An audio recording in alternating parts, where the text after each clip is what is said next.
Nah, bro. Nah. We squaring up, bro. I will whoop your fucking ass.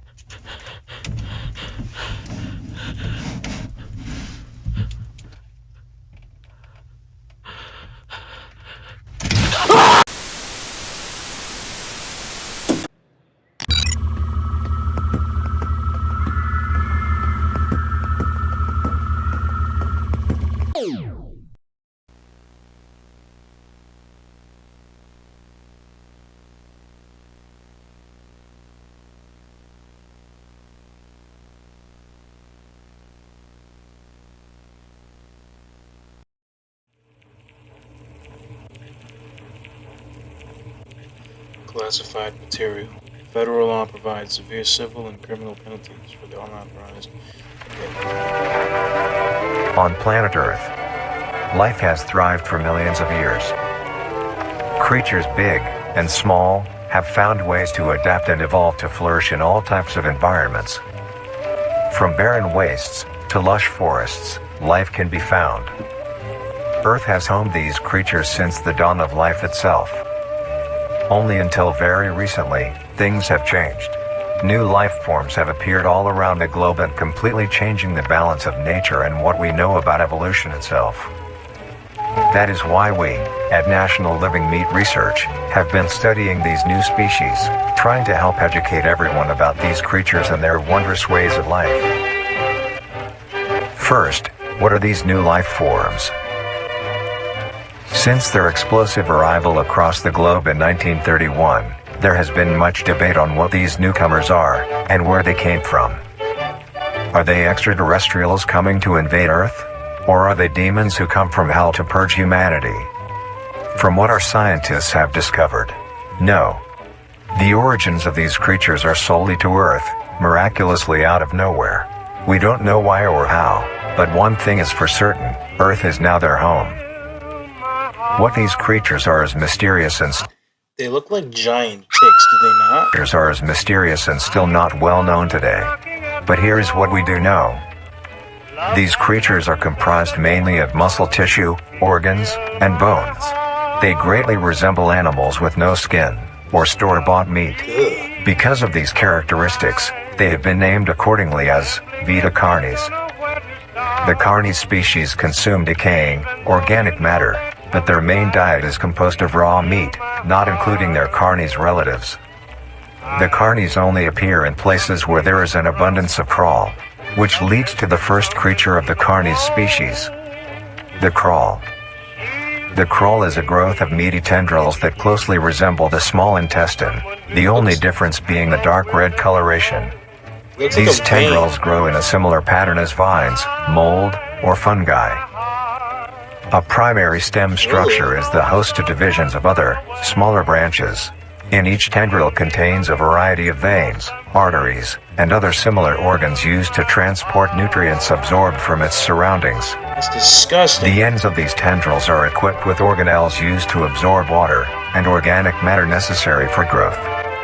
The source of these organic materials is mainly found in dirt and soil on surrounding surfaces. Using its root-like tendrils, it absorbs the material and processes it into usable energy. Although, the crawl also obtains energy through another means. Using a sophisticated form of photosynthesis, the dark pigmentation of the smaller branches is ideal for absorbing sunlight, and therefore allowing solar energy to fuel the crawl's growth. Because of its efficiency, it thrives in almost all types of environments, easily allowing it to spread across the world, and can be found pretty much anywhere. Okay. Its recent inclusion in the ecosystem has caused many major changes in nature's balance. Yo, hold on a second. That is freaky looking. Look at that. Oh, the quality is not the best as it could. Photographed by Esther. Who the heck is Esther? But look at that. It's just all in the windows. It looks, yeah, I was going to say it looks like veins, but it also kind of looks like roots and vines and all that. That is weird looking. Inclusion in the ecosystem much anywhere. Its recent inclusion in the ecosystem has caused many major changes in nature's balance. One may assume that the crawl's presence may outcompete any other competitors, but due to its unique life cycle, where old branches fall off and decay into nutrient-rich compost, all forms of life seemingly flourish instead.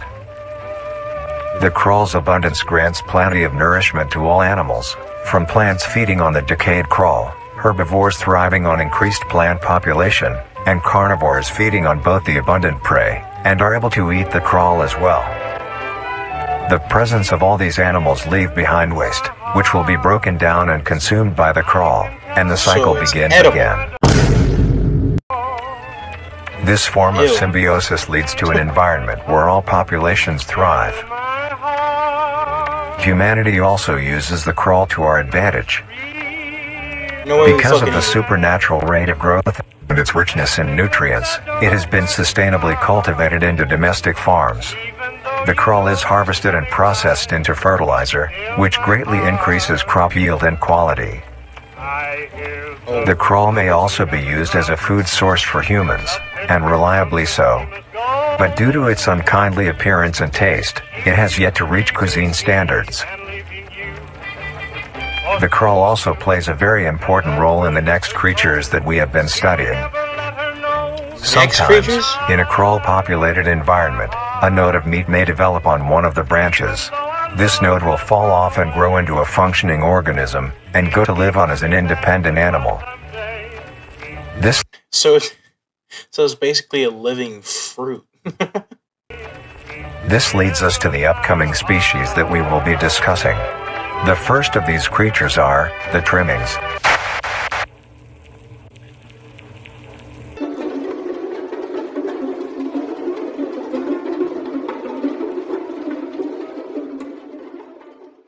The Trimmings. Trimmings are small animals that resemble skinned raccoons. They are commonly known to have a plump body, round head. He said skin raccoons. That does not look. That looks nothing like a raccoon. That just looks like a giant. What's it called? Tick, or the leap tick, or what? What do you call those things again? They are commonly known to have a plump body, round head, small eyes, nose and ear holes, and an agape mouth. They are also equipped with a diversity of limbs. All individual trimmings are unique, each with a different body shape, number of limbs, and other characteristics. That one on the right looks mean. I would not go near that thing at all.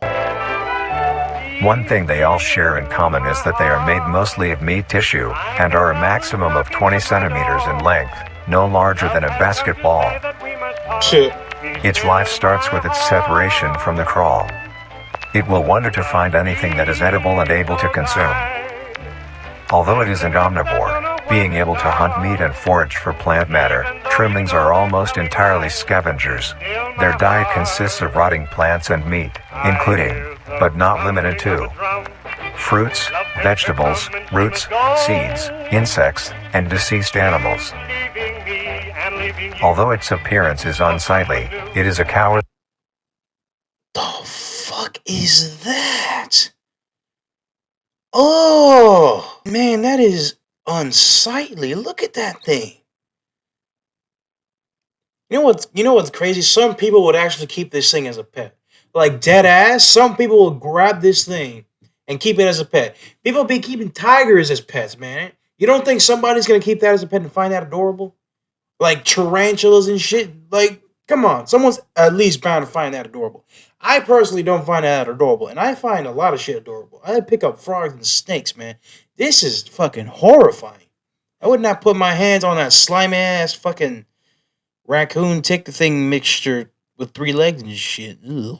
It is a cowardly creature, only fleeing, screeching, and hiding when threatened. Because of its lack of defensive traits, it lies near the bottom of the food chain, making it easily overpowered and picked off very regularly by predators. Naturally, its population would eventually die out. This is not the case. The crawl constantly produces a large quantity of trimming nodes, keeping up their numbers. Naturally, trimmings can be found wherever there is abundant crawl. Trimmings grow at a decent pace. So it's all over the world then. Naturally, trimming. Yeah, it's all over the world. It's in Africa, it's in America, it's in Russia, it's in all over the place. Can be found where nodes, keeping up their numbers.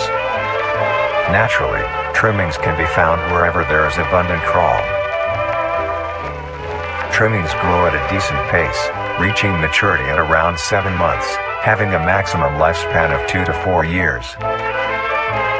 Although they are plentiful, humanity has no proper way to implement trimmings into society.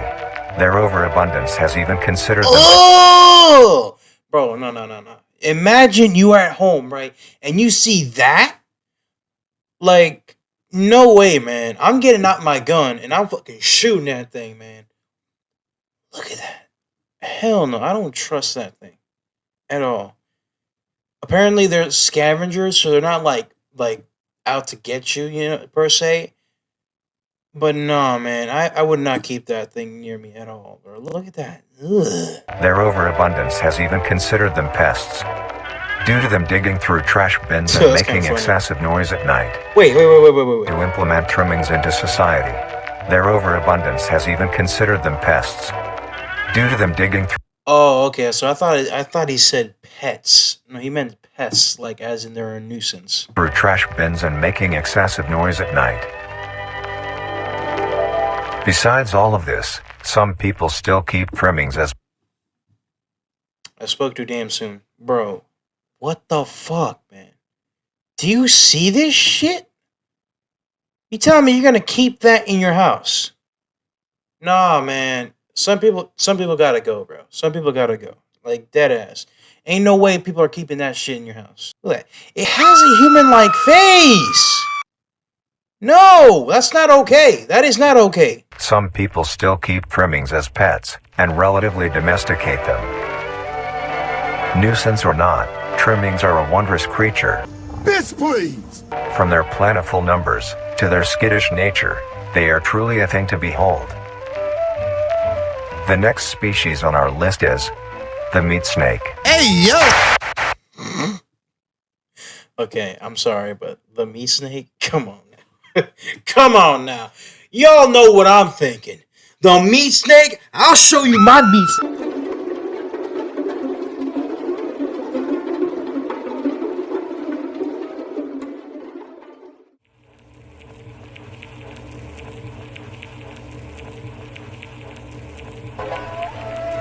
The meat snake. Dude. The meat snake is a worm-like creature that thing's made freaky of a looking. variety of types of meat, coated in a transparent, skin-like membrane. Its size varies during its lifespan, depending on how much it consumes. When it first separates from the crawl, it is only a few centimeters in length. Eventually, it will reach an average length of 5 meters.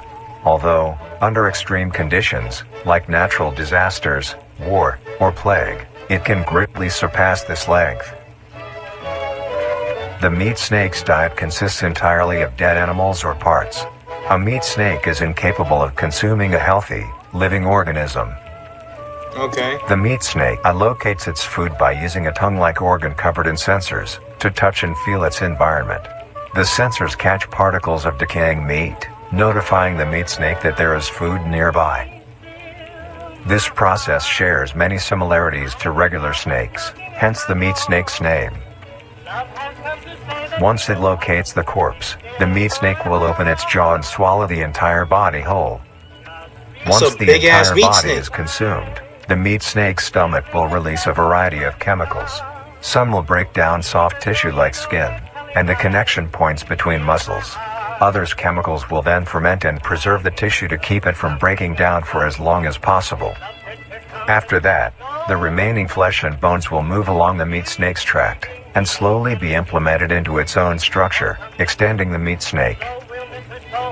Unsatisfactory parts like skulls, pelvises, hair, and fingernails will be excreted.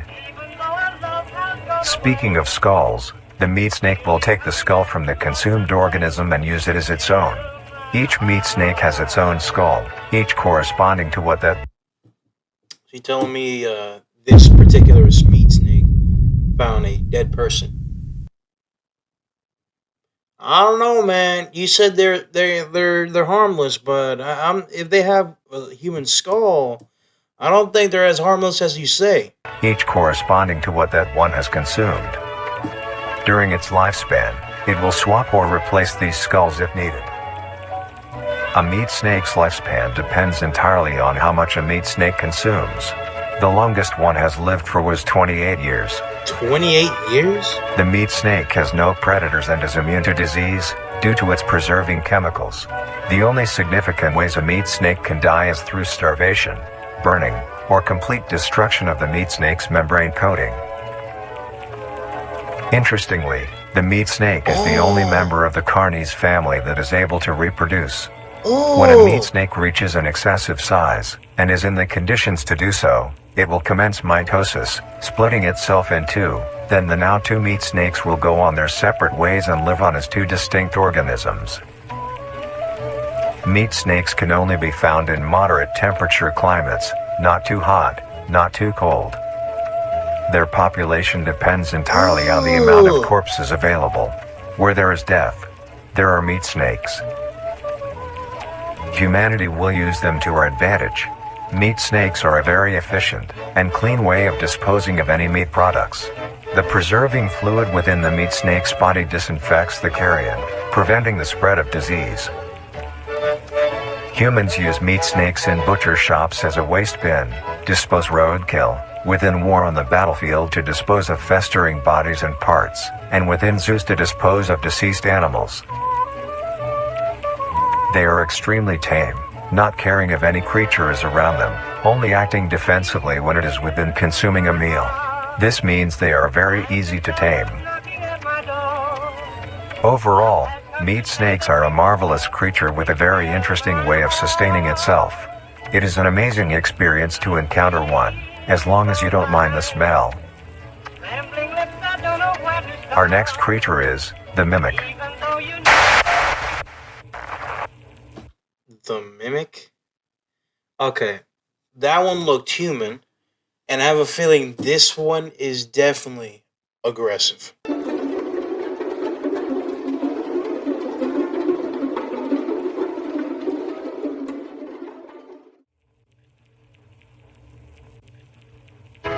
The mimic. The mimic is a bipedal creature with uncanny similarities to humanoid anatomy. They greatly resemble humans without skin, with added exaggerated features. These features include extended finger length, longer limbs, bulging, empty eyes, and their most prominent feature, a wide, teeth-filled smile. Although it resembles a happy face, this is due to coincidence, and is only how their facial structure is shaped. And while the mimic contains much more teeth than humans, and their teeth is comprised almost entirely of incisors, with some canine and premolars in the back. This tooth composition is ideal for biting down onto meat and swallowing chunks whole. A mature mimic's diet is comprised entirely of human flesh. Human flesh. Y'all heard that? Human flesh. So this thing is a predatory creature that eats people. That's all I need to know. Alright? I see that thing standing on my front porch. I'm going to grab my gun and I'm shooting it straight there. No, I'm not even going to say hello. Because I know this thing is called the mimic. If anybody pulls up to my front porch and this thing is walking around and I hear that like fucking copy people's voices, I'm shooting it down. It could be a regular person. Too damn bad. You shouldn't have been there in the first place.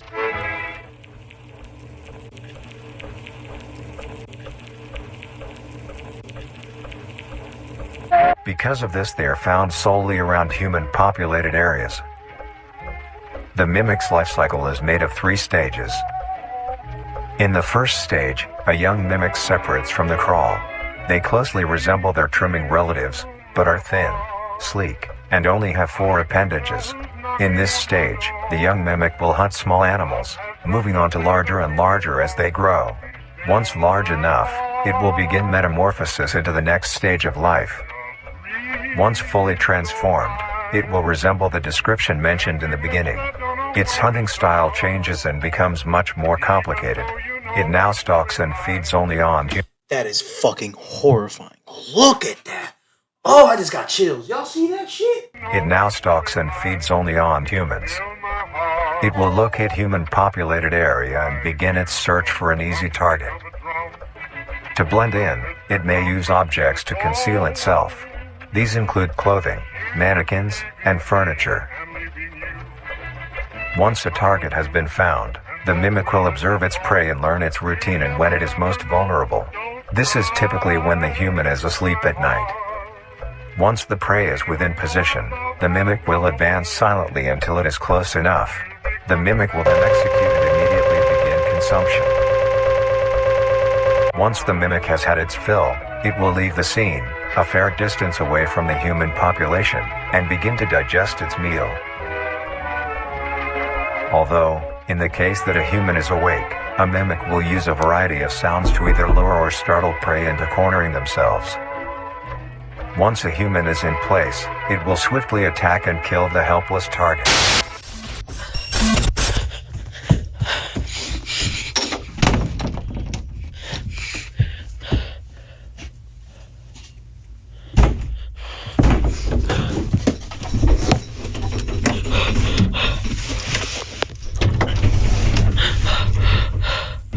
Bro, turn off the light. Light off, man.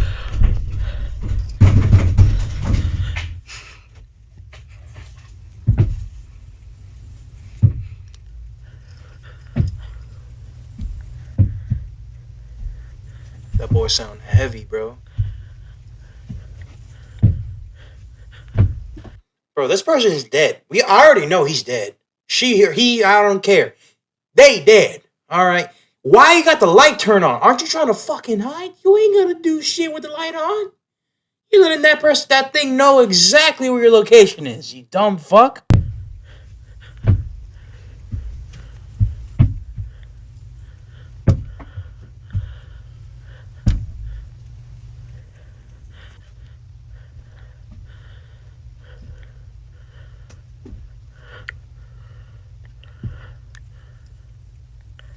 How's he not found her yet?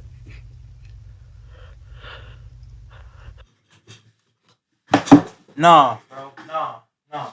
We squaring up, bro. I will whoop your fucking ass. Ain't no fucking way that thing gonna get his hands on me, man. I'm gonna whoop his ass.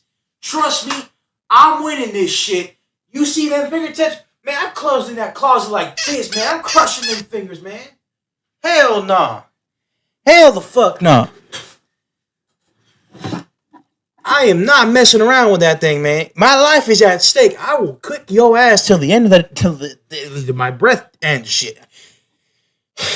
My English don't. My English is not good, man. I'm sorry.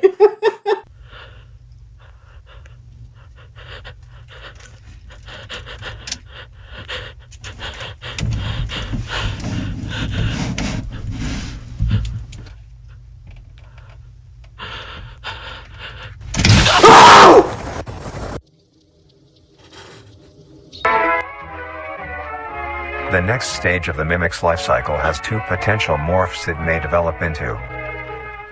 If a mimic has a consistent supply of food, it will develop more human-like features. It will grow skin, hair, and by the end will look nearly identical to a human being. It now can blend entirely into civilization and lure other humans more effectively. The second type of morph happens when a mimic receives an overabundance of food. It will grow into a larger, more evolved hunter. Its proportions will increase in length, and its The elder mimic? What the fuck? That thing actually has a face this time. Oh. And its humanoid features will fade away. It grows a thick, dark coating of a flexible skin, which is highly durable, and increases in strength the more the elder mimic consumes. This excludes the face, which is now coated in a pale pink skin. The mimic's teeth have also moved deeper into the mimic's throat, leaving its mouth a toothless grin.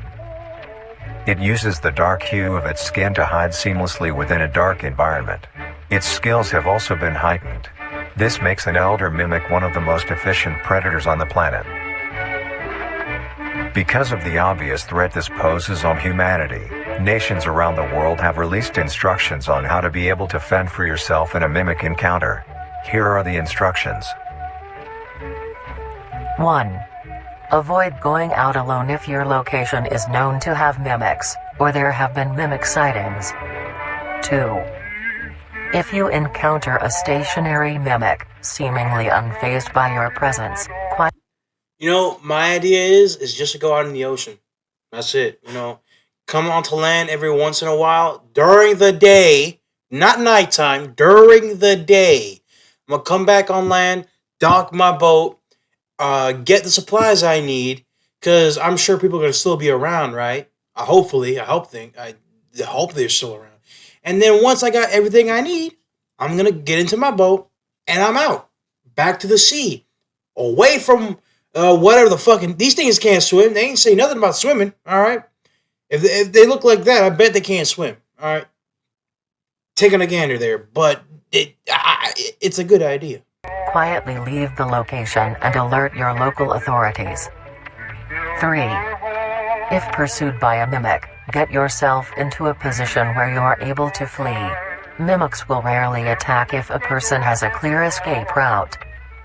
4. In the event that you have been cornered by a mimic, roll into the fetal position, protecting your neck, face, and vital organs from attack. Make as much noise as you can to alert any other people. 5.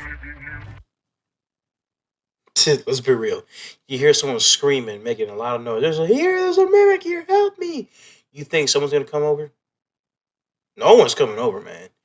Once a mimic has got you in your fetal position in the corner, you're donezo.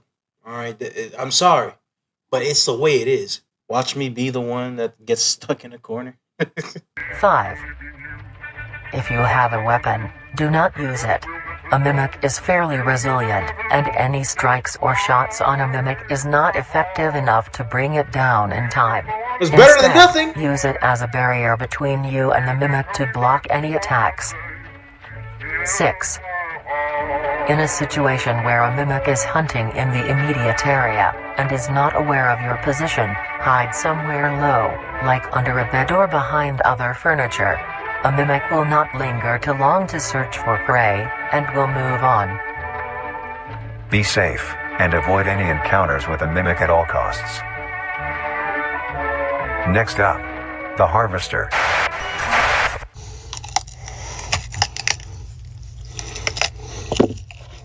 Oh, it's eating. It's eating the person that was in the closet.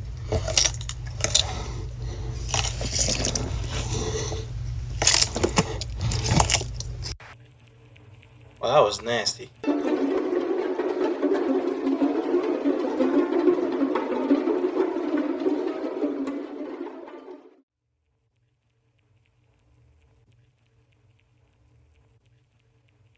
The Harvester.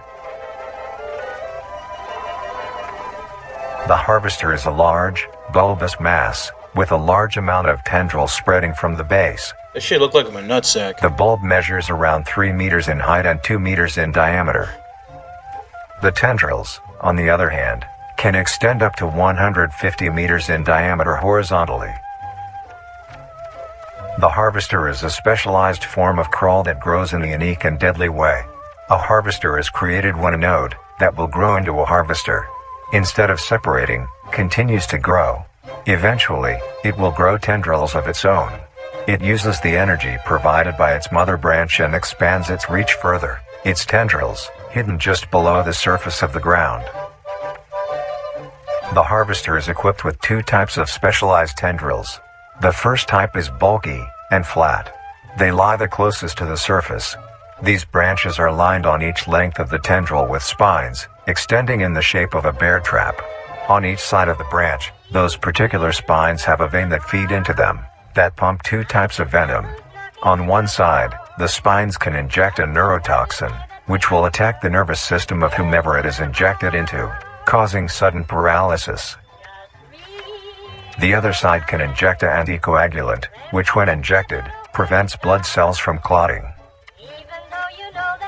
Whenever a large animal moves across the area armed with these tendrils, The branches will clamp onto the animal and thrash violently. Once the prey has been injected with both venoms, the tendrils will rest and the prey will immediately collapse. The animal will be unable to move due to the paralysis, and the wounds caused by the thrashing spines will not stop bleeding. All the prey can do is lie patiently, until succumbing to blood loss. Once the prey has bled out, the second type of tendrils come in. They lie below the spine equipped once. Yeah, this is These actually kinda branches cool, are though. faint, but very sturdy. They share similar anatomy to the small branches of the crawl, equipped with organelle that absorbs nutrients. These tendrils sense the blood, and move their way to the surface and begin to absorb the vital fluid. Once the blood has been consumed, the tendrils will wrap around the body and begin to shuffle downwards. This movement loosens the soil and slowly pull the body underground. Once secure, the tendrils will continue to feed until there is nothing but scraps. The nourishment absorbed by the tendrils will be sucked back into the main bulb of the harvester. This bulb houses all the vital organs and the venom glands that pump in. Okay, so I'm assuming the person that took these pictures is dead. Because, like, he has no idea where these spikes are, right? So it's safe to assume whoever took this picture is most likely dead. The nutrients are then converted into usable energy. The remains underground decompose, providing a rich soil, causing very prominent plant growth, which then attracts more animals. A strange behavior the harvester displays is its choice of diet. The spines will only activate on larger animals, allowing smaller ones to pass by unaffected. The spines will also not activate on some species of bird. There are a couple theories as to why this happens. One, it could be that attacking smaller animals would cost too much energy for what they get in return, making it not worth the time. Another could be that smaller animals may attract larger animals or predators, allowing a safe place where prey may thrive and lure more predators. It truly is astonishing. Although it is a spectacular creature, it is also very dangerous. The harvester is decently rare, only populating sparse areas in the northern hemisphere and woodland forests. If you are stung by a harvester, there will be no way of helping you, being that there is no cure, and fatality is 100% positive. The best thing you can do is avoid encountering a harvester in the first place. If you are hiking, take note of any warnings or signs saying that there are harvesters around. If you also notice an abundance of lush, ground-dwelling plants in a forested area, and there are no signs of wildlife, this is suspicious and you should leave the area, staying close to the base of large trees or rocks. If you find yourself in the middle of a harvester ground, do not panic. Sudden movements may activate the tendrils and will inject you. Although a harvester is rather forgiving, do not risk any skittish movements. Remain calm. If you have any objects with considerable heft, like coats, backpacks, or full water bottles, gently take that object and lightly toss it towards the bulb, and away from your escape route. This will activate the spines on where the object lands, distracting the bulb for a moment. You will then slowly begin to do wide shuffles away from the bulb. If possible, throw another object when you are certain you are a fair enough distance away, just to be safe. Continue until you are completely sure you are out of harm's way. You may come out unscathed, but don't be too obnoxious, or you will be a harvester's next meal. Next up is the host. Oh, that one's mean looking. But man, this is actually pretty cool. I like this.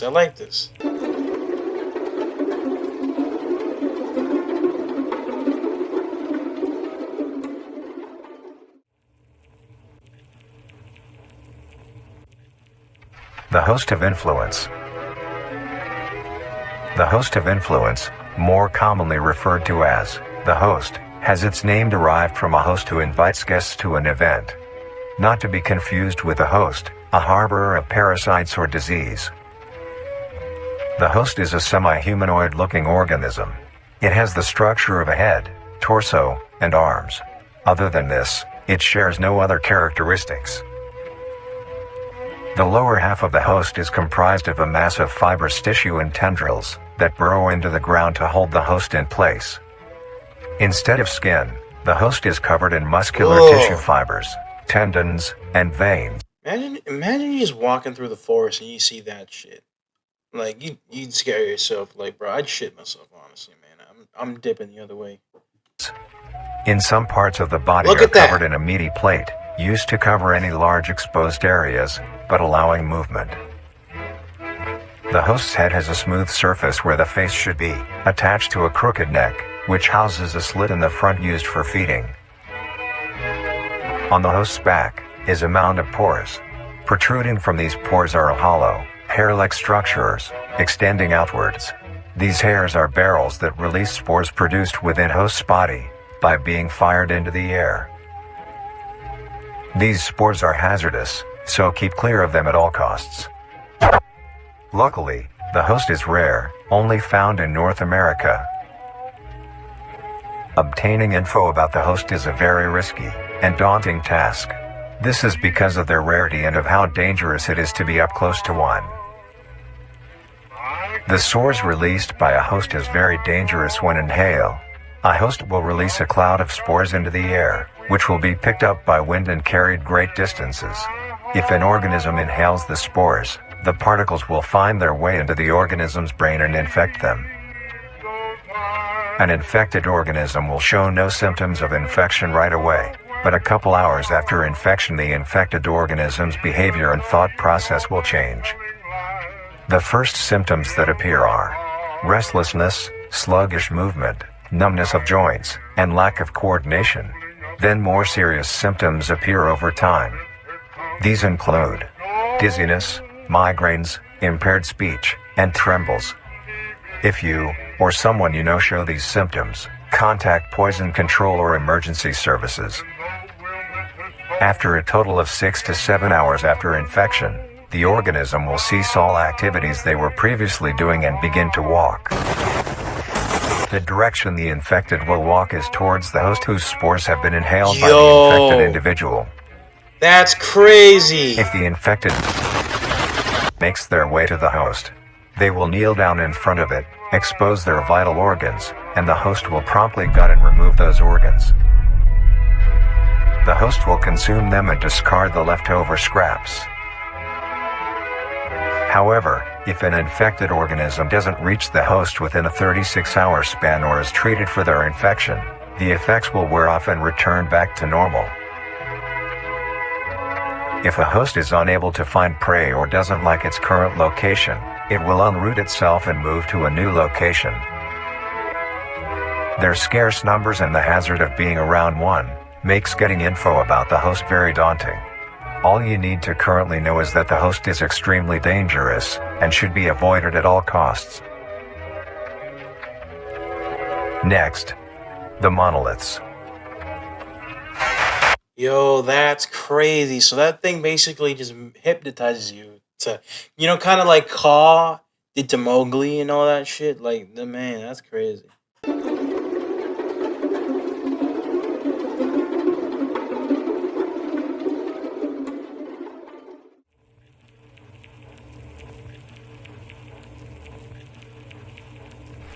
The monoliths. The monolith is a very new creature, only showing up in June of 1972, in the area of. There are only 7 monoliths, all of them located in a circular position, 1.5 kilometers in diameter. This ring of monoliths surrounds. The monolith is a Titanic-sized being, measuring roughly 120 meters in height. Each monolith has 2 trunk legs that are firmly embedded underground. The legs connect to a torso. Those things are big as shit! Yeah, you dingus, he just said that. The creature itself is made of hundreds of thousands of meaty strands, tightly woven together to form the structure. These strands end at the neck, fusing into a solid mass of hardened flesh in the shape of an upside-down triangle, with a hole in its center. On each side of the monolith where arms would be, there are dozens of long, rope-like appendages. These reach just barely to the ground. At the creature's feet, The strands go deep into the earth and extend horizontally a decent distance away. What the monoliths do is simply stand and do nothing. The only activity documented that the monoliths have done was in during this period, they were extremely aggressive. When the group of were making, when military vehicles were dispatched, once they got close enough top the monolith, it roared another call, this time releasing an EMP blast, completely knocking the vehicles out in the vicinity. Finally, long-distance rockets were fired and struck the creature.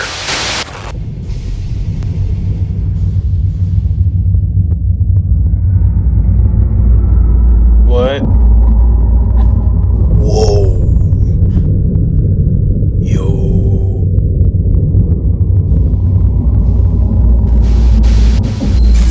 Although damaged, it regenerated at great speed and resumed its stance unscathed. Eventually, the area has been fenced off and is now restricted to all. Ever since, the monolith stands silently, now only a grand spectacle of awe and mystery, only adding more questions to these meat beings. And finally, the last creature on this list is marvelous and majestic world that exists today. It's as extraordinary to have such strange and mysterious beings appear all around us. Thank you for joining us on this journey of exploration and discovery of the lives of these living meat creatures.